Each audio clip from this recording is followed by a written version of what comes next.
Crockery യൂണിറ്റിന്റെ measurement ആണ് നമ്മൾ പറയുന്നത്.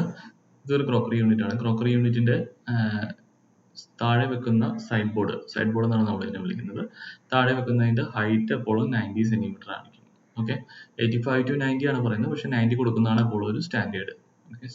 ടോട്ടൽ ഹൈറ്റ് താഴെ നിന്ന് ഇൻക്ലൂഡിങ് സ്കേർട്ടിങ് മുതൽ ഈ ടോപ്പ് വരെയുള്ള ഹൈറ്റ് നമ്മൾ കൊടുക്കുന്നത് 90 ആയിരിക്കും. Okay, 90 centimetre. പിന്നെ ഉള്ളത് നമ്മുടെ ബ്രേക്ക്ഫാസ്റ്റ് ടേബിൾ ആണ്. ഇതൊരു കിച്ചന്റെ ബ്രേക്ക്ഫാസ്റ്റ് ടേബിൾ ആണ്. ഈ കിച്ചന്റെ ബ്രേക്ക്ഫാസ്റ്റ് ടേബിൾ എപ്പോഴും നമ്മൾ കൊടുക്കുന്നത് വെച്ചാൽ 90 to 120 വരെ നമുക്ക് കൊടുക്കാം. ഓക്കെ, ഡിപ്പെൻസ് ഓൺ കസ്റ്റമറിന്റെ അവിടുത്തെ സാഹചര്യം അനുസരിച്ച്, കസ്റ്റമറിന്റെ റിക്വയർമെന്റ് അനുസരിച്ച് കൊടുക്കാം. 120 വരെ നമുക്ക് കൊടുക്കാം. 90 മുതൽ 120 വരെ നമുക്ക് ഹൈറ്റ് കൊടുക്കാൻ പറ്റും. ഓക്കെ, അങ്ങനെ ഒരു നിർബന്ധമൊന്നുമില്ല, പക്ഷെ ഒരു സ്റ്റാൻഡേർഡ് പറയുന്നതേ ഉള്ളൂ. നിങ്ങൾ എപ്പോഴും കൺസിഡർ ചെയ്യേണ്ടത് സൈറ്റ് തന്നെയാണ്.